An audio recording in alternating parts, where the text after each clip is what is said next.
We are back, hour number 2. Of course, Texas now in the SEC. Texas A&M playing in a featured game this week. So we thought, okay, why not? Let's bring in a great group from Texas to join us here. Midland to headline Longhorns City Limits ahead of the Texas opener. We talked to Mark, Cameron, and Jess. I believe it was at SEC Media Day. You guys were supposed to play a live concert there, weren't you? And then we ended up getting some bad weather. Guys, how are you?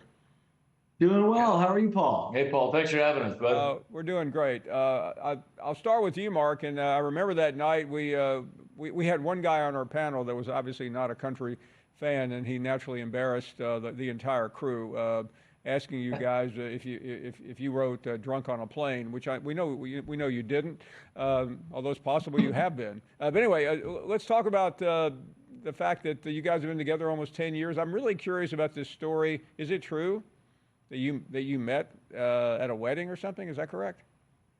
It is true. Yeah, we actually met. We formed the band at Cameron's wedding, but we've actually known each other for long before that. We met in our early 20s playing music in Los Angeles, and the idea to get the three of us together, we'd played in different iterations in bands, but never the three of us together. Jess and Cam were in a band. Cam and I had a band. And the first time the three of us actually got together and started picking some chords and singing together was at Cam's wedding. And that really was I guess that really was the genesis of Midland up in Wyoming. Cam, was it during the wedding, before the wedding? I mean, what do you remember about this? I mean, obviously you were there to get married. Yeah, she said, I do. Yeah. Well, the priest said, if anybody has an objection, speak now. And, Mark raised his hand and he said, I object not to the marriage, but can we start a band? And actually, Harper was, I think, pretty bummed when we did that. They always say, Cam, to never ask a question if you're a lawyer that you don't know the answer to. Are you guys still married? Jess, Cam? Oh, yeah. No, we're very happily married, and we're actually here raising 2 children just outside of Austin in the same house that we basically started this band in, out in Dripping Springs, Texas. Cam, I'm relieved. I was really going to feel terrible if that answer was anything but what you just gave us. No, I know. I'm glad that you went there, and I'm happy to say that both my marriage and Midland has survived, 8 to 10 years on the road playing country music. I think the chance of either for any normal run-of-the-mill group is pretty slim, isn't it?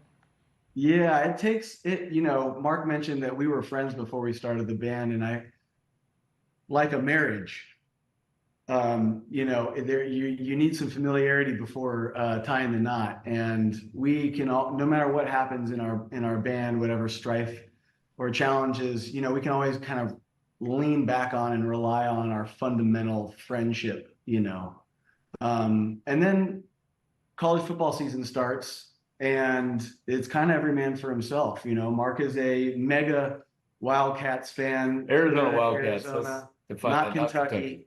And Jess is from Oregon, so he goes hard for Oregon, and Texas over here. So we like to support each other, but I root. I'm an honorary Longhorns. I root for the Longhorns as long as they're not playing my Arizona Wildcats. But they're my second team in college football, and I'm really excited for this season. It's going to be. I mean, I'm just excited for college football in general. I don't think that we've had as big of a buildup, and with the changes now with the CFB including 12 teams, it just seems like there's more excitement and hype this year than there's ever been. So I know that we're pretty hyped and excited to be back on the road with college football back on Thursdays as well. Thursday, Friday, Saturday. The Colorado game tonight. Yeah. So how do you navigate? Because I mean, listen, a lot of bands play in the summertime and then they go a little dark. But I mean, the fall is such a big time, especially in towns like Austin and all across the country, when you're competing head on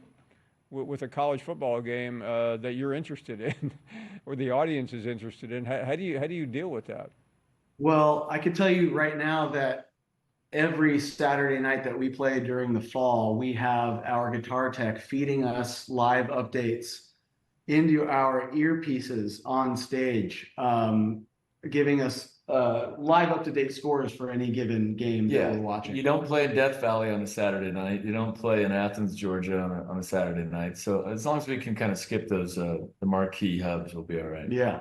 Well, I wanted to, you guys live out. Some of you live out there. We were in Austin on I think June 30th to welcome Texas. We did a 4-hour live show. Here's the funny part. Pitbull was the act after our show, and there were about 50,000 people. And on TV, it looked like they were all there for us, which, by the way, they weren't. But I don't know, Paul. They might have been. But in terms of what you're doing this weekend and just being around, I mean, that's such a great music town. I'm really curious, Mark, just to talk about what it means to play in really one of the great music capitals of the world. Really is. We started the band out here in Austin, Texas. So anytime we get the nod, this is actually the second time we've got to play a pre-show show on the campus. And if y'all have never been to a UT game on a Saturday, the atmosphere is nothing short of electric. And you've, as an artist, and especially for live shows, you really do feed off the energy. Now, maybe most of the people are there to see the Longhorns kick off their first season in the SEC, but just like you were with Pitbull, we're going to assume that they're all there to see us, Paul.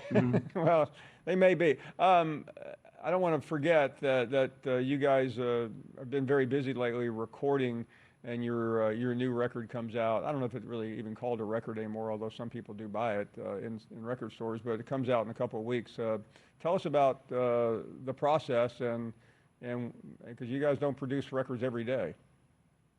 Yes.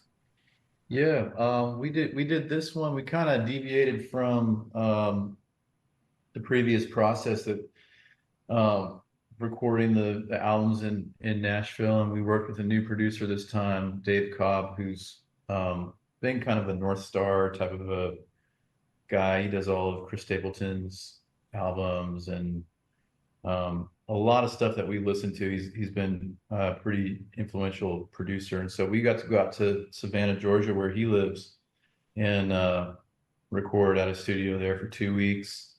Album's called Barely Blue. Comes out next month on the 20th of September.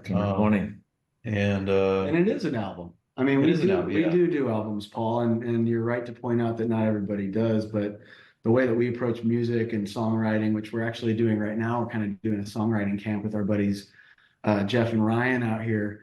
We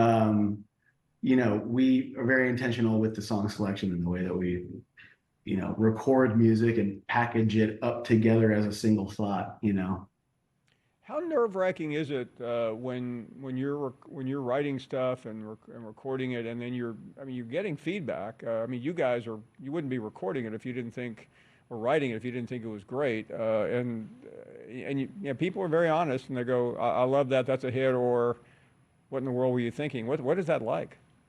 Well, I think one of the advantages of us, Paul, is that we are a team, and we do have a great sounding board. We've got a true democracy with the three of us, and we've always acted off those premises, and that's how we're able to, I think, not only execute kind of quick decisions and come to clean decisions, but also to filter out the BS and the stuff that doesn't quite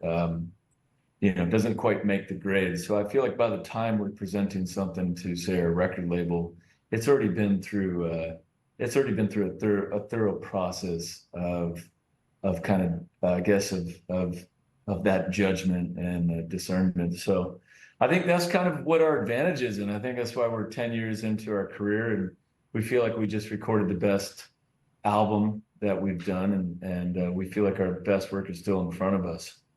Well, congratulations, Mark, Jess, and Cam. I hope you have a good time this weekend around the corner, and you got a big tour coming up. I know you're doing Red Rocks and a number of other places, so hopefully we will see you again, and thanks for always making time for us. Hey, Thanks, Paul. And thank you. if you're not watching college football, come see us on the Get Lucky tour coming to a town near you.